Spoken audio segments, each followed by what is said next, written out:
ગુજરાત સરકારનું એક ખાસ અભિગમ છે ડ્રગ્સની બદીને નાબૂદ કરવા માટેનું. એના અનુરૂપ પૂર્વ કચ્છ જિલ્લા પોલીસ દ્વારા માનનીય બોર્ડર રેન્જના આઈજી શ્રી ચિરાગ કોરડિયા સરના માર્ગદર્શન હેઠળ જિલ્લાના વિવિધ વિસ્તારોમાં વિવિધ પોલીસ મથકોમાં ડ્રગ્સની બદીને નાબૂદ કરવા માટે સતત જે છે એનડીપીએસ હેઠળ ગુના નોંધવામાં આવી રહ્યા છે અને એના અંતર્ગત જે પ્રમાણે લોકોથી બાતમી મળે છે એ બાતમી અંતર્ગત ગુનાઓ દાખલ કરવામાં આવી રહ્યા છે. વર્ષ 2026ના શરૂઆતના 6 મહિના સુધી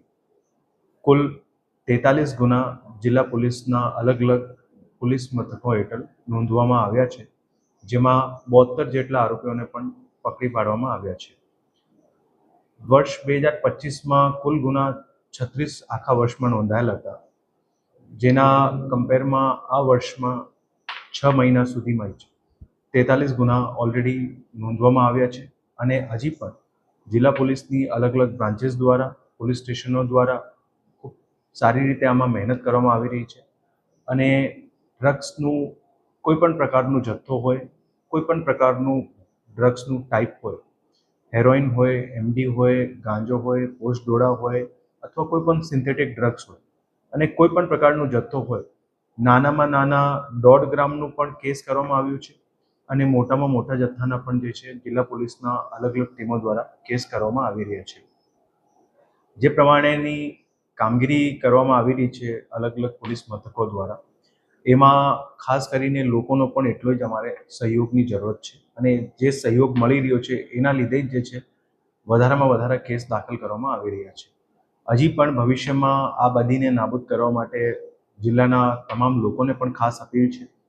કે એમને પાસે આ ડ્રગ્સની બદીને રોકવા માટે કોઈ પણ અગર કોઈ માહિતી હોય તો અમારે પર્સનલ મોબાઈલ નંબર ઉપર પણ મોકલી શકાય, જે ડીવાયએસપીસ છે બ્રાન્ચીસ ડિવિઝનના એમને પણ મોકલી શકાય અથવા તો લોકલ પોલીસ સ્ટેશનના થાણાધિકારી હોય, સ્ટાફ હોય, એમને પણ કોન્ટેક્ટ કરી શકાય. જે માહિતી આપવામાં આવી રહી છે એ માહિતી અંતર્ગત જે રાજ્ય સરકારની ડ્રગ્સ રિવોર્ડની પોલિસી છે, એનડીપીએસ માટે કેસીસની રિવોર્ડની પોલિસી, એ અંતર્ગત પણ જે છે એમાં પ્રોત્સાહન આપવામાં આવી રહ્યા છે અને એની સાથે સાથે આ બદીને રોકવા માટે જે રીતનું લોકોનો સહયોગ મળી રહ્યો છે એ પ્રમાણેનું સહયોગ ભવિષ્યમાં પણ સારી રીતે મળે એ જ અપેક્ષા સાથે અમે લોકો જે છે જિલ્લા પોલીસ દ્વારા વધારેમાં વધારે કેસીસ પણ કરવામાં આવશે અને આ બદીને રોકવા માટે જે સામાજિક સહયોગ મળશે એમાં સારી રીતે જે છે એમાં કાર્ય પણ થઈ શકે અને એ કાર્ય થવાનું પૂર્ણ આશા છે. જય હિન્દ.